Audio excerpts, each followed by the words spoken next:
ओम गणेशाय नमः। ओम नमः शिवाय। मैं निखिल ज्योतिषाचार्य आप सभी का मेरे चैनल पर पुनः स्वागत करता हूं। आशा करता हूं कि आप सभी स्वस्थ होंगे। महादेव की कृपा आप सभी पर सदैव बनी रहे। ये वीडियो सिंह यानी कि लियो के लिए अत्यंत विशेष है, क्योंकि वीडियो है आने वाले महीने यानी कि मार्च 2025 के मासिक राशिफल के बारे में। कैसा रहेगा आने वाला महीना सिंह के लिए। मेरा मासिक राशिफल जीवन की मुख्य और प्रमुख चीज़ों पर आधारित होता है, जैसे कि सामान्य विश्लेषण, career, business, income, investment, love life, married life, students और सेहत। और इसके साथ ही वीडियो के अंत में कुछ विशेष उपाय भी बताता हूं, जिसके करने से महीने की सकारात्मकता में वृद्धि अवश्य होती है। यदि आपकी लग्न राशि या चंद्र राशि सिंह है, दोनों ही गाइडेंस के लिए इस राशिफल को देख सकते हैं। जहां से आपको ज्यादा सूट करता है, रिलेट करता है, वहां से देखिए। व्यक्तिगत तौर पे मेरा मानना है लग्न राशि से देखेंगे तो अच्छा है। इनकेस आपको नहीं पता अपनी लग्न राशि, तो आप अपनी चंद्र राशि से भी इसको ऑब्जर्व कर सकते हैं। तो शुरू करते हैं अत्यंत महत्वपूर्ण मासिक राशिफल का, जो कि है सिंह के लिए सामान्य विश्लेषण के साथ। शुरू करते हैं सामान्य विश्लेषण के साथ।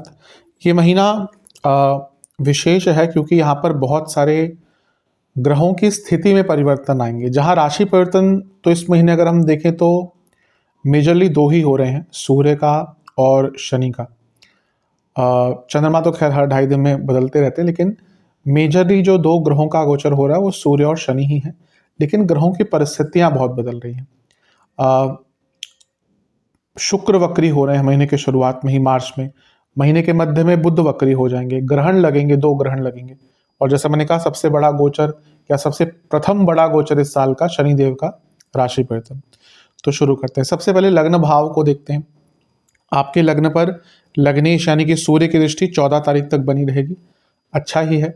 और सबसे अच्छी बात है कि शनि का प्रभाव आपके लग्न से अब हटने वाला है। मैं कई बार बता चुका हूं कि सिंह लग्न के लिए शनिदेव बहुत अच्छे ग्रह साबित नहीं होते। ऐसा नहीं कि सब कुछ ही बुरा करते हैं, पर एक जो कनेक्शन है दोनों का, यानी कि सूर्य और शनि का, वो बहुत अच्छा नहीं है। पिता पुत्र है लेकिन संबंध अच्छे नहीं है। और ये शनि जो है वो पिछले करीबन 2.5 साल से आपके लग्न भाव को देख रहे हैं। अब जिनकी दशा अंतरदशा अच्छी गई होगी उनको तो पद प्राप्ति से लेकर बहुत कुछ प्राप्त हुआ होगा, लेकिन जिनकी दशा अंतरदशा, प्रत्यंतर दशा या कुंडली वीक रही होगी, उनके लिए कहीं ना कहीं ये जो 2.5 साल का कालखंड गया होगा, ये बहुत कष्टकारी गया होगा। जीवन बंद सा गया होगा। एक प्रकार से यहाँ पे कितने भी प्रयत्न किए होंगे उससे नहीं निकल पा रहे होंगे। जो कठिनाइयां होंगी वो बढ़ती ही जा रही होंगी। तो सबसे अच्छी चीज यही है कि शनि देव का जो प्रभाव है आपके लग्न से इस महीने के अंत तक आते आते हट जाएगा। और शनिदेव जाते जाते कोई ना कोई बहुत अच्छी अपॉर्चुनिटी देके जाते हैं।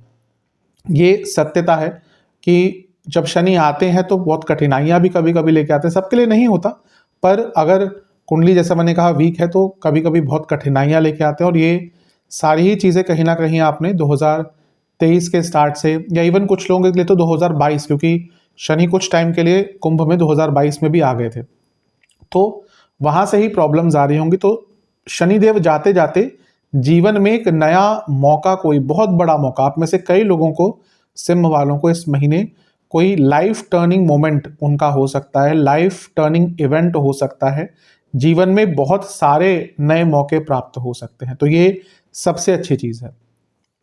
सूर्य का भी 14 तारीख तक अपने लग्न भाव को ही देखना लग्न को स्ट्रेंथ दे रहा है।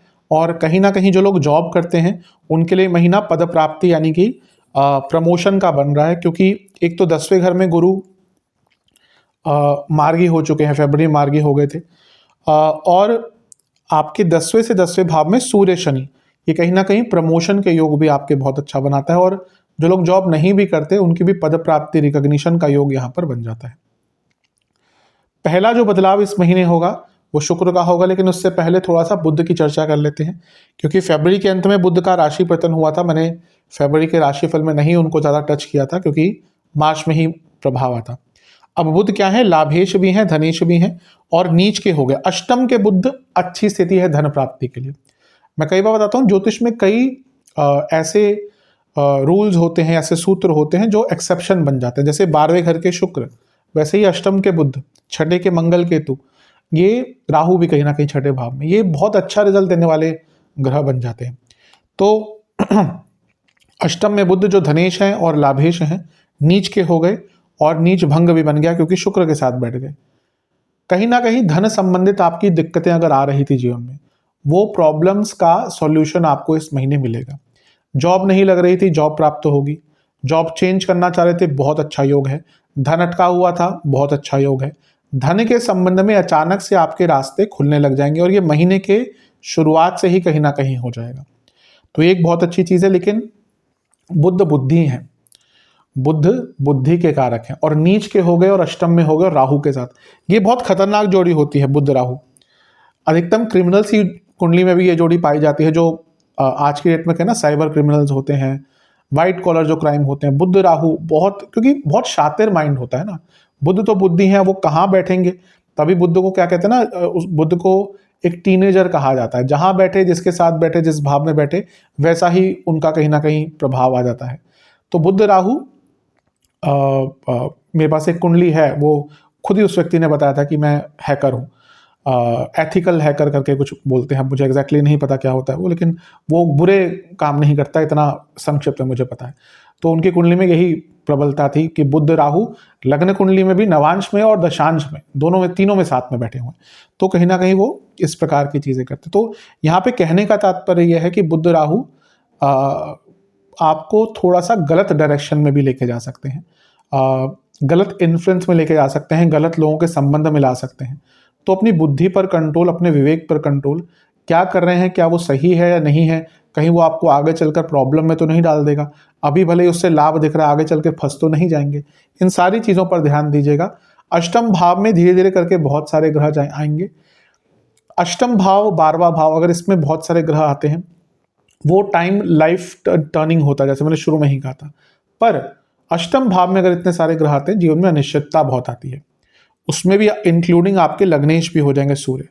तो जैसे जैसे महीना आगे बढ़ेगा, अनस्टेबिलिटी आएगी, मेंटल हो या फिजिकल हो, हर चीज पर बहुत स्टेबिलिटी से आपको ध्यान देना है। शुक्र 2 तारीख को वक्री हो जाएंगे। यहां से मैरिड लाइफ में प्रॉब्लम्स आएंगी। एक तो अष्टम में बैठे हैं, मैं हमेशा कहता हूं अष्टम भाव मांगल्य स्थान होता है और ये पति पत्नी के लिए या मैरिड लाइफ के लिए बहुत इंपॉर्टेंट होता है। तो मैरिड लाइफ में प्रॉब्लम्स आना शुरू हो जाएंगी कहीं ना कहीं महीने के शुरुआती भाग से ही। और क्योंकि शुक्र 10वें घर के स्वामी है, ये जॉब चेंज का बहुत अच्छा योग बनाता है। जिनका बहुत लंबे टाइम से जॉब चेंज नहीं हो रही थी ना, उनके लिए टाइम बहुत अच्छा है जॉब चेंज करने का। इसके साथ ही कहीं ना कहीं शुक्र 30वें घर के स्वामी है, तो कुछ बदलाव भी अगर जीवन में लाना चाह रहे थे, कुछ कड़े बड़े निर्णय लेना चाहते थे, तो वो महीने के शुरुआती भाग में ही आपको लेने हैं। मध्य भाग के बाद से कुछ बहुत रिस्की डिसीजंस आपको जीवन में नहीं लेने। इसके बाद जो गोचर होगा वो 14 तारीख को होगा और 14 तारीख को ग्रहण भी लगेगा। 14 तारीख को सूर्य अष्टम में आ जाएंगे और इसी दिन जो चंद्रमा है वो आपके दूसरे भाव में होंगे जहाँ पे केतु हैं, और आपके दूसरे ही भाव में ग्रहण भी लगेगा। अष्टम में सूर्य का जाना वैसे बहुत अच्छा नहीं होता, और क्योंकि वो लग्नेश है, जैसे मैंने कहा 14 तारीख के बाद जीवन में अनिश्चितता बढ़ेगी और इसका सेहत पर बहुत इम्पैक्ट हो सकता है। क्योंकि अष्टम में सूर्य, वहाँ पे जो आपके बुध भी हैं, राहु भी हैं, सूर्य भी ग्रहण युक्त हो गए, ग्रहण दोष युक्त हो गए। और वैसे भी जो ग्रहण लग रहा है वो भी इसी दिन लग रहा है। ग्रहण दोष होता है जब सूर्य और चंद्रमा राहु केतु के बीच में होते हैं, राहु या केतु के बीच में होते हैं, वो ग्रहण दोष ज्योतिषीय दोष होता है। ऐसा नहीं कि बुरा होता है, मैं हमेशा कहता हूँ ठीक है, उसको दोष लिखा हुआ। अब जैसे एक बहुत लोग डरते हैं उससे कि गुरु चांडाल योग या दोष, बहुत बड़े बड़े लोगों की कुंडली में गुरु चांडाल होता है। अब आजकल क्योंकि महाराष्ट्र साइड में बहुत पॉपुलर नाम है, शापित दोष इसको कहा जाता है। शनि और राहु आजकल डराया भी जा रहा है उसको लेकर बहुत कि शनि राहु शापित दोष। बिल्कुल नहीं, कोई ऐसा कुछ नहीं है कि शनि राहु शापित दोष होता है। बड़े बड़े इंडस्ट्रियलिस्ट की कुंडली में शनि राहु के दोष होते का योग बना होता है, पर उसके इम्प्लीकेशंस को समझना चाहिए। हर चीज़ के पॉजिटिव नेगेटिव दोनों ही पॉइंट है। जब से मैंने ज्योतिष का चैनल स्टार्ट किया, मैं हमेशा बताता हूँ, ये कहना कि सब कुछ ही एक ग्रह अच्छा देगा, सब कुछ ही बुरा देगा, ऐसा नहीं होता। ग्रह अच्छा भी देगा, ग्रह बुरा भी देगा, डिपेंड करता है क्या योग बन रहे हैं। तो अष्टम के सूर्य सेहत के लिए अच्छे नहीं, मानसिक सेहत के लिए अच्छे नहीं। लेकिन यहाँ पर फिर से दिख रहा है कि धन प्राप्ति, अगर आप अपने जीवन में उस मोड पे है ना जब सब कुछ खत्म हो चुका है, कई लोग होंगे जिनको रास्ते नहीं दिख रहे, जिनको नहीं पता चल रहा अब आगे कैसे बढ़े, जिनको नहीं समझ आ रहा कि अब कैसे कुछ जीवन में प्राप्त करें, उनके लिए महीना बहुत विशेष रहेगा। आपको जरूर कोई मौका मिलेगा। ये है कि कंफर्ट जोन से निकलना पड़ेगा। अगर आपको अष्टम भाव है ना, सीधे तरीके से नहीं मिलेगा, आपको कुछ ऐसे मौके मिलेंगे जिससे के लिए आपको अपने नॉर्मल तौर तरीकों को बदलना पड़ेगा। लेकिन ये महीना बहुत अच्छा है नए मौकों के लिए, लेकिन सेहत का बहुत ध्यान देना है। मारक भाव में, दूसरे भाव में ग्रहण लग रहा है, अष्टम में लग्नेश चले गए जो ग्रहण दोष युक्त हो गए, तो सेहत तो 14 तारीख के बाद से प्रभावित होगी ही। दूसरे घर में ग्रहण का लगना कभी कभी रुका हुआ पैसा ले आता है, या जिनका 2 नंबर का काम होता है, नॉर्मल से हटके कोई पैसा कमाते हैं, उनके लिए बहुत अच्छा होता है। But at the same time गलत इन्वेस्टमेंट का भी योग बनता है। और इतने सारे ग्रह जब मिलकर आपके दूसरे घर को देखेंगे, ये इंडिकेट करता है कि वाणी पर आपका कंट्रोल बहुत अनिवार्य रहेगा।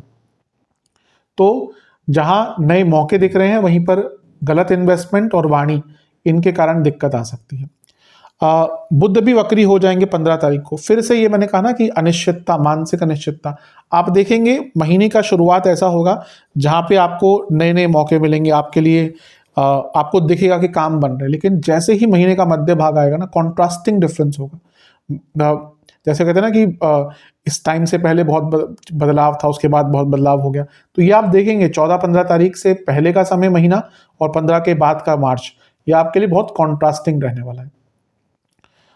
बुध का अष्टम में वक्री होना फिर से बताता है कि व्यक्ति के गलत लोगों के संपर्क में, संबंध में और इन्फ्लुएंस में आने के योग बहुत बन जाते हैं, और अपनी एकदम प्रकृति के विरुद्ध निर्णय लेने के भी योग बहुत बन जाते हैं। बहुत केयरफुल यहाँ पे आपको रहना है। इसके बाद 29 तारीख को बहुत बड़ा बदलाव होगा, शनिदेव का गोचर होगा। अब क्योंकि उसका प्रभाव अप्रैल से ही आएगा, और ये तो बहुत बड़ा टॉपिक है, मैंने 7:30 आदि पर तो बना दिया, लेकिन वो केवल एक ही एंगल से देखते हैं। पूरा प्रयास है कि शनिदेव की एक विस्तृत वीडियो हर लग्न के अनुसार मेरी आएगी चैनल पर बहुत जल्दी। तो यहाँ पे अष्टम में शनि आ गए, और इस दिन चंद्रमा भी यहाँ पे होंगे, तो ग्रहण लग जाएगा। तो अष्टम भाव में ग्रहण, इतने सारे ग्रहों का आना, सूर्य ग्रहण होगा इस बार, पहले चंद्र ग्रहण था, इस बार सूर्य। ये फिर से दिखा रहा है सिंह के लिए। देखिए अब यहाँ पे कभी कभी मैं कमेंट पढ़ता हूँ कि बोलते हैं कि आप अच्छा भी बोलते हो बुरा भी बोलते हो। देखिए मेरे पास कुंडली नहीं है, राशिफल जो सामान्य बनते हैं उसमें केवल मैं यही बता सकता हूँ कि क्या ये पॉजिटिव हो सकते हैं और जिनका अच्छा समय है। लेकिन अगर किसी की नेगेटिव दशा अंतदशा चल रही है, उनको बहुत संभल कर भी रहना होता है, क्योंकि मेरे पास किसी की कुंडली नहीं है। मेरे पास जो भी राशिफल बनाता है उसके पास किसी की कुंडली नहीं होती। हम एक सामान्य आधार पर गाइडेंस के लिए बना सकते हैं। जिसको अगर ज़्यादा तकलीफ होती है, वो जिसको भी जिस भी ज्योतिषी को पसंद करता है उनसे जाके वो कांटेक्ट करते ही हैं। हमारे पास भी आते हैं, लोगों के पास भी जाते होंगे। तो सामान्य विश्लेषण की एक सीमा होती है, जो राशिफल होते हैं उनकी एक सीमा होती है। तो जैसे मैं कई बार बताया, आप पॉजिटिव भी बता रहे हो, नेगेटिव भी बता रहे हो, क्योंकि दोनों ही चीजें कहीं ना कहीं जीवन में होती हैं। बेटर है कि नेगेटिव चीजों से बचा जा सके। अब अष्टम भाव में इतने सारे ग्रह जिसमें आपके लग्नेश भी हैं, ये फिर से कहूंगा सेहत की ओर इशारा नेगेटिव कर रहा है। इवन इंजरीज, एक्सीडेंट के योग भी महीने के अंत में बन रहे हैं। बहुत केयरफुल रहने की आवश्यकता है। नवम से 12वें में इतने सारे ग्रहों का होना पिताजी की सेहत के लिए भी बिल्कुल अच्छा नहीं होता। बहुत केयरफुल रहना है। ईश्वर करे किसी को भी कुछ ना हो, लेकिन अपनी और अपने पिताजी की सेहत का बहुत ध्यान देने की आवश्यकता है। लेकिन फिर से कहूँगा, यकीन मानिए अष्टम भाव में इतने सारे ग्रह डूबे हुए को भी कहीं ना कहीं उबार लेते हैं।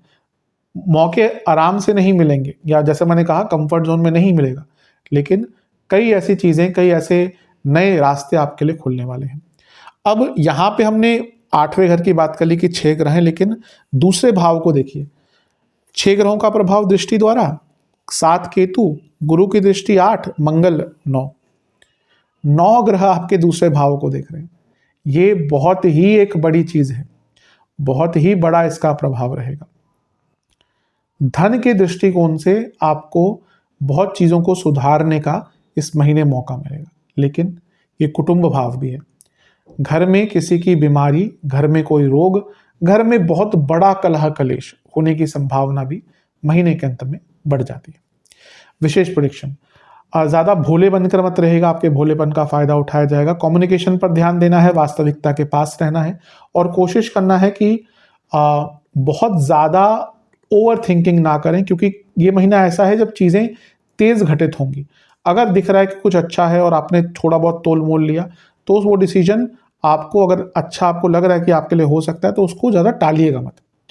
अगर कहीं पर बहुत अनिश्चितता दिख रही है किसी से बातचीत कर कर उस चीज़ को कीजिएगा, भाग्य का साथ मिलेगा। ट्रस्ट उन्हीं लोगों पर करना है जिन पर ब्लाइंड फेथ है आपको, मतलब कि वो 2-3 लोग ही होते हैं जीवन में, उनसे ज़्यादा नहीं होते। ना कहना भी आपको इस महीने आना पड़ेगा। अगर सही जगह पर ना कोई कह देता है ना, तो बहुत प्रॉब्लम से बचता है। ठीक है, शायद आप लोगों को पसंद ना आए, लेकिन एटलीस्ट उससे आपका अपना जीवन ठीक रहता है। जो व्यक्ति हर जगह हाँ कहता रहता है ना, वो बहुत परेशान रहता है।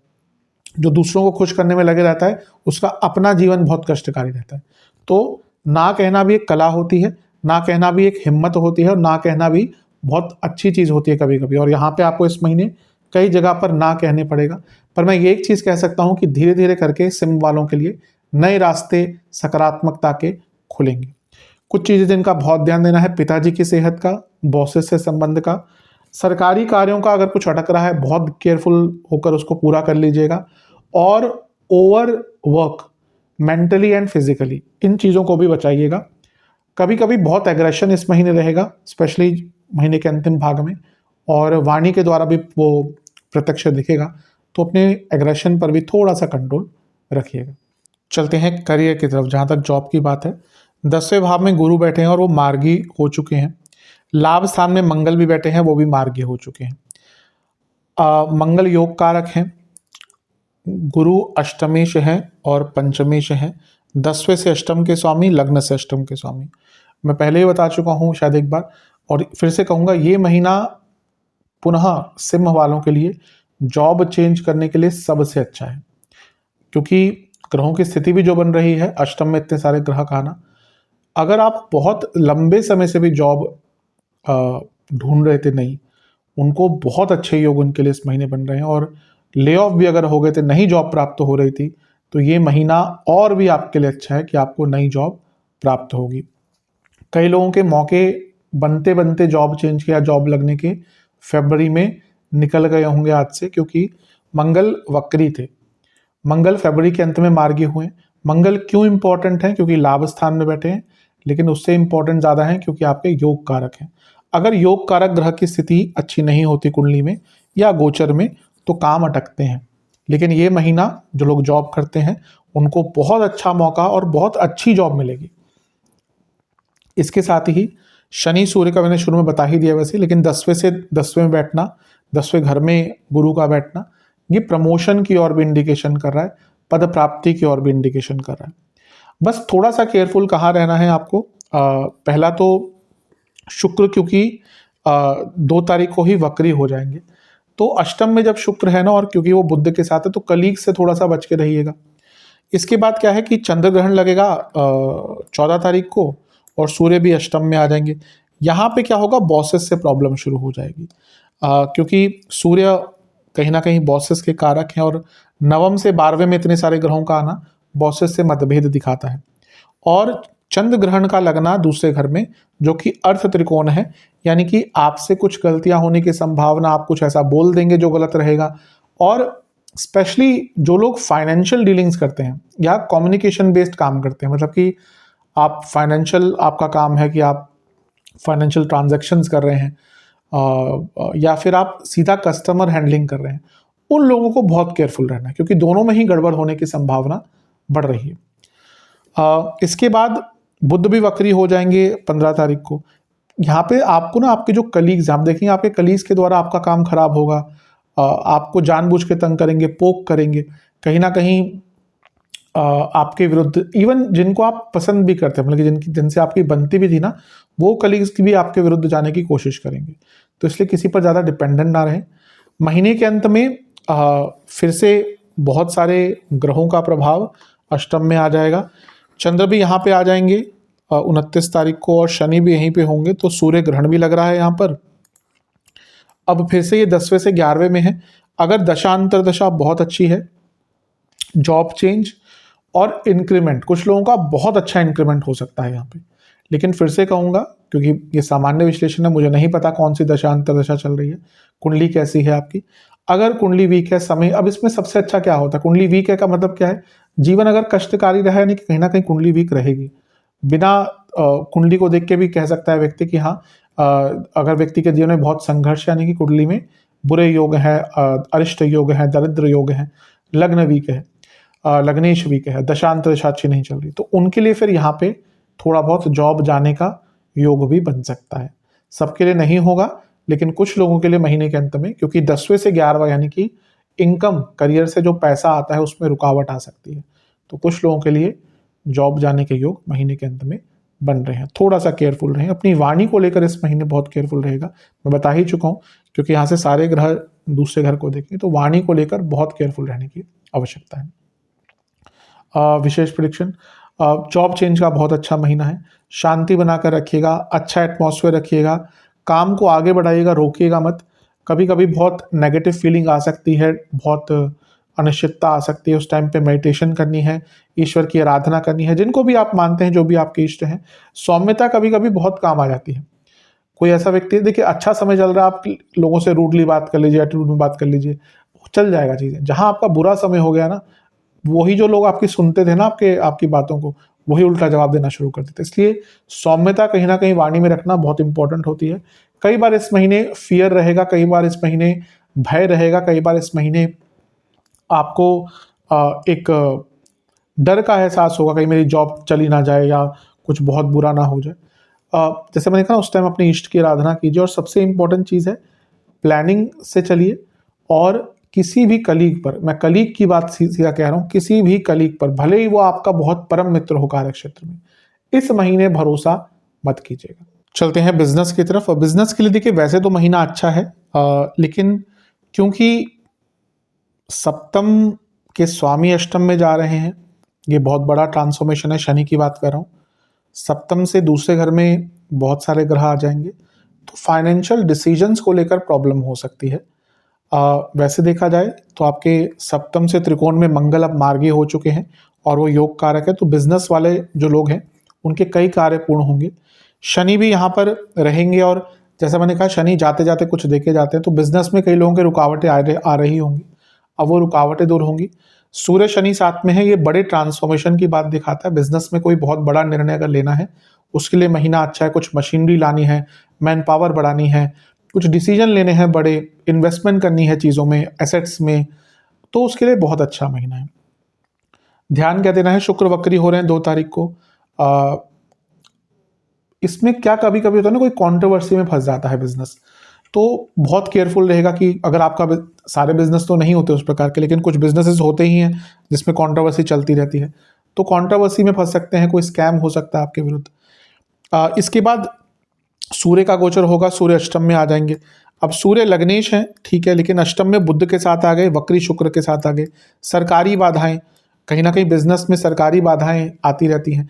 अब जो लोग बिजनेस करते हैं उनको पता है कि यहाँ पे उनको कई बार बहुत केयरफुल रहना पड़ता है, तो ये वो टाइम होता है जहाँ पे आपको सरकारी काम अगर आप करते हैं या सरकारी बाधाएं चल रही हैं, तो बहुत केयरफुल रहना है। अगर आपको लाइसेंस कोई अप्लाई करना है, कुछ सरकारी कार्य करने हैं, तो उसको 14 तारीख से पहले कर लीजिएगा। जैसे ही फिर सूर्य अष्टम में जाएंगे तो कार्य डिले होना शुरू हो जाएंगे। इसी दिन ग्रहण भी लगेगा, चंद्र ग्रहण, तो वो सप्तम से अष्टम में है। कोई पैसा अगर रुक रहा था, अचानक से आ सकता है, लेकिन ये वो टाइम होता है जब व्यक्ति कोई गलत फाइनेंशियल निर्णय भी लेता है। तो अगर कोई बड़ा फाइनेंशियल निर्णय लेना है तो 14 तारीख से पहले लेने की कोशिश कीजिएगा, उसके बाद नहीं। इसके बाद क्या है कि बुध भी वक्री हो जाएंगे। अब ये फिर से बताता है कि अदालती कार्रवाइयाँ, कुछ केस चल रहे थे वो फंस सकते हैं, अटक सकते हैं, तो कोशिश करनी है कि 14-15 तारीख से पहले अपने लीगल कार्य, सरकारी कार्य, इन्वेस्टमेंट के कार्य, बड़े निर्णय ले लीजिएगा। अब सप्तम से दूसरे भाव में बहुत सारे ग्रह आ जाएंगे, इंक्लूडिंग सप्तमेश और लग्नेश। ये क्या बता रहा है कि ये हम 29 तारीख की बात करें, सूर्य ग्रहण भी लगेगा, शनि भी आ जाएंगे 29 तारीख को। अब ये सप्तम से दूसरा भाव उसका धन दिखाता है, उसकी वृद्धि दिखाता है। जो लोग बिजनेस करते हैं, आप यकीन मानिए महीने के अंत में बहुत सारे नए मौके आपको बिजनेस को बढ़ाने के, बेटर करने के मिलेंगे। बस कोशिश यही करनी है कि जल्दबाजी में, क्योंकि अष्टम भाव भी पिक्चर में है, तो कोई भी जल्दबाजी में निर्णय नहीं लेना। अदरवाइज देखा जाए बिजनेस के संदर्भ में ये महीना अच्छा ही है।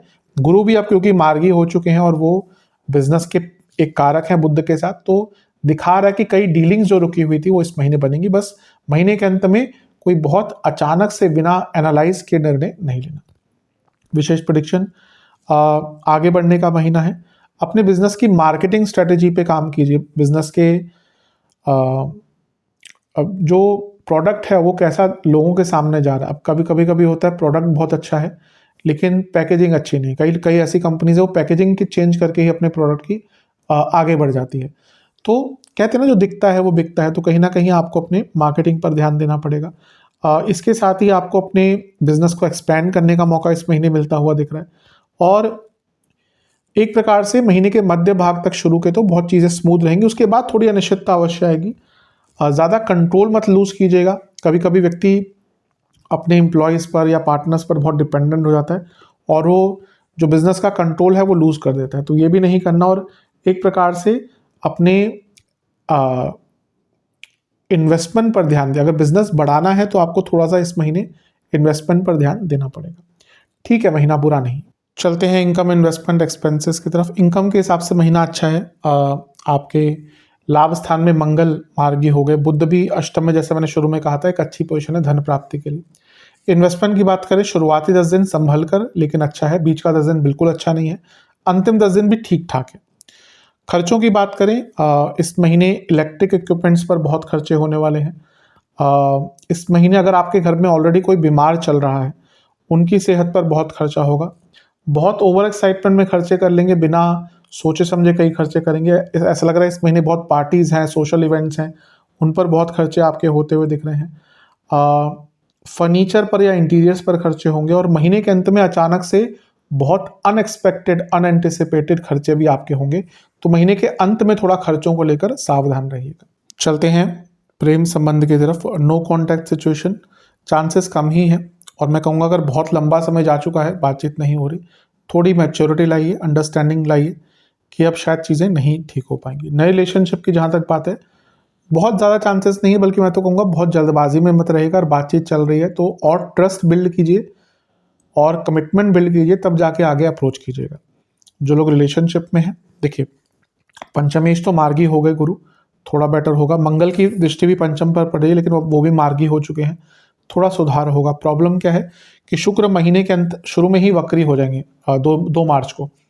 तो शुक्र कारक हैं लव लाइफ के, और उनका अष्टम में होना, राहु के साथ होना, ट्रस्ट इश्यूज बहुत लेकर आएगा। थर्ड पार्टी सिचुएशन हो गया, कई ऐसी चीज़ें रिलेशनशिप में सामने आएंगी जो अब तक छुपी हुई थी। और बुध भी यहाँ पर बैठे हैं, वो भी 15 तारीख को वक्री हो जाएंगे। तो 15 तारीख के बाद कम्युनिकेशन गैप आएंगे। अष्टम में बहुत सारे ग्रह आ जाएंगे महीने के अंत में। कई लोगों के इवन ब्रेकअप तक बात पहुंच सकती है, जिनकी बहुत प्रॉब्लम चल रही है, क्योंकि पंचम से चौथे घर में इतना सब कुछ हो रहा है। तो इमोशनल मिसमैच, इमोशनल एक्सपेक्टेशन पूरे ना होना, इन सब के कारण दोनों के बीच में प्रॉब्लम बहुत आ सकते हैं। शनि भी यहीं पे होंगे, सूर्य भी यहीं पे होंगे। तो यहाँ पे प्रॉब्लम्स महीने के अंत में बहुत रिलेशनशिप में आएंगी। Trust issues, third party situation, जो छुपी हुई चीज़ें थी उनका सामने आना, ये बहुत तंग करेगा इस महीने। विशेष प्रेडिक्शन, अट्रैक्शन कहीं और जाने की संभावना इस महीने दोनों ही साइड से थोड़ी सी दिख रही है। मैं कहूँगा छोटी मोटी गलती माफ़ कर दीजिएगा, पर हाँ बहुत बड़ा कुछ होता है तो उस पर एक्शन लीजिएगा। कम्युनिकेशन बहुत अच्छा रखना है, कनेक्शन बहुत अच्छा रखने की कोशिश करनी है। बातें अधूरी मत छोड़िएगा। कभी कभी होता है हम कुछ बोल देते हैं, उसके फिर व्यक्ति अलग अलग मतलब निकालता है, वो इस महीने मत कीजिएगा। थोड़ी इमेच्योरिटी झलक रही है आपके बर्ताव में, मैच्योरिटी रखिएगा। और ऐसा नहीं कि पार्टनर को ही अपने जीवन का केंद्र बिंदु बना लेना है। यही लोग आजकल गलती करते हैं कि उनके लिए सब कुछ अपना पार्टनर ही हो गया। बहुत गलत। वो आपके जीवन का हिस्सा है, आपका जीवन कतई नहीं है। कोई भी आपका जीवन नहीं हो सकता। जीवन आप ही हैं, आपके ही इर्द गिर्द सब कुछ घूमना चाहिए आपके जीवन का। वो पार्ट है, ऑब्वियसली बहुत इंपॉर्टेंट एक पार्ट है। लेकिन कभी कभी क्या लोग करते हैं ना, वो अपने आप को भूल जाते हैं। कई लोग इतने समर्पित हो जाते हैं रिलेशनशिप में। सिम वालों की भी प्रॉब्लम होती है। वैसे तो बहुत सेल्फ रिस्पेक्ट होती है इनके अंदर, लेकिन जिसको प्यार करते हैं ना, प्यार केवल गर्लफ्रेंड बॉयफ्रेंड की बात नहीं कर रहा, कोई व्यक्ति विशेष भी है, दोस्त भी है, उनके लिए बहुत सब कुछ न्यौछावर कर देते हैं। वही यहाँ पे कभी कभी ये गलती करते हैं। तो इन सब चीज़ों पर ध्यान दीजिएगा। अगर बहुत ज़्यादा प्रॉब्लम चल रही है तो जैसे वहाँ प्रॉब्लम महीने के अंत में दिक्कतें बहुत बढ़ सकती है, पर एक प्रकार से अष्टम भाव नई शुरुआत का भी है। तो कभी कभी होता है बहुत झगड़े होते हैं, फिर रियलाइजेशन होता है कि अपने भी कुछ गलती है, उससे फिर चीज़ें और ठीक करने का मौका मिल सकता है। तो एक प्रकार की एक नई शुरुआत करने का भी अवसर इस महीने आपको प्राप्त होगा। चलते हैं वैवाहिक जीवन की तरफ। वैवाहिक जीवन के लिए कष्टकारी महीना रहेगा, क्योंकि एक तो सप्तमेश, अब खैर शनि आपके सप्तम भाव में बहुत पहले से हैं तो प्रॉब्लम्स तो आ ही रही होंगी। अब जो है शनि वो अष्टम में जा रहे हैं तो ये बहुत ट्रांसफॉर्मेशन फेज होगा, बहुत प्रॉब्लम्स कई लोगों के जीवन में आ सकती हैं। और अष्टम भाव में बहुत सारे ग्रहों का होना वो भी एक नेगेटिव, क्योंकि मांगल्य स्थान होता है। मैं हमेशा कहता हूँ ये सबसे इम्पोर्टेंट भाव होता है मैरिड लाइफ के लिए, इसलिए अष्टम के मंगल दोष सबसे स्ट्रॉन्ग मंगल दोष में से एक कंसीडर होता है। तो पहले तो शनि क्योंकि निकल रहे हैं इस महीने से, तो जिनका थोड़ा सा समय ठीक चल रहा है उनको एक होप मिलेगी कि हाँ चीज़ें ठीक हो जाएंगी। प्रॉब्लम जो इस महीने स्टार्ट होगी वो शुरू से ही हो जाएगी थोड़ा सा, क्योंकि शुक्र वक्री हो जाएंगे 2 तारीख को, तो ट्रस्ट इश्यूज से लेकर इंटीमेसी की प्रॉब्लम से लेकर एक्सपेक्टेशन पूरा ना होना, ये सारी चीज़ें दिक्कत देंगी। इसके बाद एक ग्रहण लगेगा 14 तारीख को, वो कहाँ पे लग रहा है? आपके दूसरे घर में, जो सप्तम से अष्टम भाव है। एक सेकंड, इस दिन सूर्य का गोचर भी होगा। लग्नेश का अष्टम में जाना, शुक्र के साथ बैठना दूरियां लाता है, और सप्तम से अष्टम में ग्रहण का लग जाना ये भी कहीं ना कहीं एक नेगेटिव इंडिकेशन होता है। ट्रस्ट इश्यूज 14 तारीख के बाद बहुत आएंगे, और महीने के अंत तक आते आते जब सारे ही ग्रह या अधिकतम ग्रह जो है वो आपके अष्टम में आ जाएंगे, 6 ग्रह अष्टम में आ जाएंगे, उसमें से शनि भी हैं और उसमें से चंद्रमा भी हैं। तो ये सारी ही चीज़ें इंडिकेट कर रही हैं कि आपके लिए थोड़ा सा इसका नेगेटिव इम्पैक्ट मैरिड लाइफ में हो सकता है। जिनके बहुत देखिए अच्छा उनके लिए होगा जो फंस चुके थे मैरिड लाइफ में, जो निकलना चाहते थे। आप में से कई लोग शायद जो बहुत प्रॉब्लम से चल रहे थे, नहीं साथ में रह रहे, प्रॉब्लम चल रही है, उनके अंदर एक करेज आएगा इस महीने कि अब मुझे अलग होना है। सेपरेशन, लीगल सेपरेशन की बात कर रहा हूँ मैं। पर जिनका थोड़ा सा ठीक ठाक समय चल रहा है उनको स्ट्रेस बहुत रहेगा, और बहुत ही बुरा समय चल रहा है फिर तो मान के चलिए कि मैरिड लाइफ में अचानक से बहुत प्रॉब्लम्स, कॉम्प्लिकेशन आना शुरू हो जाएंगी। तो महीने का अष्टम भाव क्योंकि सप्तम से दूसरा है, अपनी वाणी पर भी बहुत कंट्रोल कीजिएगा। विशेष प्रेडिक्शन, होप रखिएगा। ये महीना अगर आपने होप खो दी ना कि चीज़ें ठीक हो सकती हैं, फिर तो चीज़ें कभी ठीक हो ही नहीं पाएंगी। एक होप हमेशा रहनी चाहिए। कम्युनिकेशन रखिएगा, साहस रखिएगा, कुछ नया मत कीजिएगा, अपने अंदर शांति बनाकर रखिएगा, और प्यार से बात कीजिएगा। कहीं ना वाणी की कटुता या वाणी की सौम्यता ये बहुत चीज़ें डिसाइड करती है रिलेशनशिप में। एक पैशन दिखाइएगा, कंपैशन दिखाइएगा अपने लाइफ पार्टनर के प्रति, और एक अच्छा एटमॉस्फेयर बनाने की कोशिश कीजिएगा। आपको ये प्रयास करना है कि एक नकारात्मक भाव ना रहे आसपास, एक उदासीन भाव ना रहे आसपास, और बड़ों से भी अगर बातचीत की जा सके कि उनका इन्वॉल्वमेंट अगर हो जाए तो भी चीज़ें थोड़ा सा ठीक हो सकती हैं। बहुत ईजी महीना तो नहीं रहेगा। चलते हैं स्टूडेंट्स की तरफ। एग्जाम से स्टार्ट करेंगे। शुरुआती 10 दिन अच्छे हैं, बस गुस्से पर कंट्रोल, अदरवाइज ध्यान भटकेगा। बीच के 10 दिन अच्छे हैं, पर पहले प्लानिंग कर लीजिएगा, चीज़ें उस तेज़ पेस से नहीं जाएंगी। आपका कोई एग्ज़ाम अगर दूर है घर से तो प्रिपरेशन अच्छी करके जाएगा। अंतिम 10 दिन तो बहुत अच्छे हैं। एग्जाम स्टूडेंट्स की बात करें, देखिए पंचमेश कर्म भाव में बैठे हैं, ये राजयोग बन रहा है, पंचम भाव स्टूडेंट्स का होता है। जो स्टूडेंट जॉब अप्लाई कर रहे थे उनके लिए भी अच्छा है। मंगल का प्रभाव पंचम पर और छठे पर दोनों पर रहेगा, ये ओवरऑल कंपटीशन के लिए अच्छा है। मंगल योग कारक है, मार्गी हो गए, ये भी स्टूडेंट्स के लिए अच्छा है। प्रॉब्लम बस ये है कि बुध अष्टम में नीच के हो गए और शुक्र वक्री हो गए 2 तारीख को। बुध भी वक्री हो जाएंगे 15 तारीख को, और यहाँ पर बुध ग्रहण युक्त भी हो जाएंगे। बुध पर ग्रहण नहीं लगता, मैं पहले बोल चुका हूँ कि चंद्रमा और सूर्य पर ही ग्रहण माना जाता है, बाकी ग्रह ग्रहण के प्रभाव में आ सकते हैं। तो ये महीना शुक्र के प्रभाव के कारण बुध के साथ ध्यान भटकेगा, रोमांस आदि पर ध्यान बहुत जाएगा। राहु के कारण गलत चीज़ों पर, एडिक्शंस पर ध्यान बहुत जाएगा, और अष्टम में इतने सारे ग्रहों का प्रभाव, एक एकाग्रता की कमी और एक चित्त मन नहीं हो पाएगा। तो अब जिनकी कुंडली अपने आप थोड़ी सी वीक है, बच्चों की चंद्रमा बुध बृहस्पति की बहुत बुरी हालत है कुंडली में, उनके लिए महीना बहुत प्रॉब्लमेटिक इस कारण से कि उनका जो मैंने सारी प्रॉब्लम गिनवाई उसके कारण दिक्कतें उनके जीवन में आ सकती हैं। विशेष प्रेडिक्शन, महीना एकाग्रता पर काम करने का है, वास्तविकता के पास रहने का है, और जो मौके हाथ से चले गए उनको वापस लाने का है। बहुत ज़्यादा पार्टीज आदि में ध्यान मत दीजिएगा, बहुत ज़्यादा दोस्तों के साथ टाइम मत गवाइएगा, क्योंकि आपको पता ही नहीं चलेगा कि आपका टाइम कब बहुत सारा वेस्ट हो गया।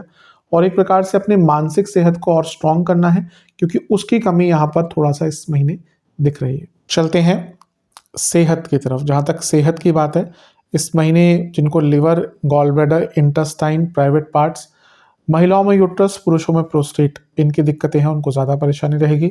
शुरुआती 10 दिन जिनको हृदय रोग है बहुत केयरफुल रहें। स्किन डिसऑर्डर्स तंग कर सकते हैं, सर के रोग तंग कर सकते हैं। बीच के 10 दिन में आँखों के रोग, सर के रोग, पित्त की प्रधानता, एसिडिटी और नसों के रोग। अंतिम 10 दिन फिर से नसों की प्रॉब्लम, बॉडी में मसल पेन बहुत रहेगा, दर्द बहुत रहेगा। जिनको कोई मानसिक विकार है उनकी प्रॉब्लम बढ़ेगी, एंग्जाइटी, स्लीप डिसऑर्डर्स और इन्फेक्शंस तंग करेंगे। उपाय की बात कर लेते हैं। एक पात्र में जल लेना है, जौ के और गेहूं के कुछ दाने डालने हैं। उसके बाद सूर्य देवता को जल अर्पण करना है ये वाला। और जब जल अर्पण कर रहे होंगे तो ओम भानवे नमः इस मंत्र का आपको जाप करना है। इसके साथ ही शिव मंदिर जाकर पूरे शिव परिवार का पंचामृत से अभिषेक कीजिएगा। उसके बाद विशेषतः शिवजी का या शिवलिंग का दूध से अभिषेक करके 11 बेलपत्र अर्पण कर कर, सफ़ेद रंग की पुष्प की माला अर्पण कर कर, हलवे का भोग लगाकर वहाँ बैठकर ओम शशि शेखराय नमः मंत्र का 108 बार जाप करना है। और इसके साथ ही आपको वहाँ पर बैठकर महामृत्युंजय मंत्र का भी 108 बार जाप करना है। इसके साथ ही महादेव को हलवे का भी भोग लगाना है और गौशाला में गुड़ का दान और चारे की व्यवस्था करनी है। आशा करता हूँ वीडियो काम आएगी। चैनल पर नए हैं सब्सक्राइब कीजिए, वीडियो को लाइक कीजिए। मिलता हूँ अगली वीडियो में, तब तक के लिए ओम नमः शिवाय।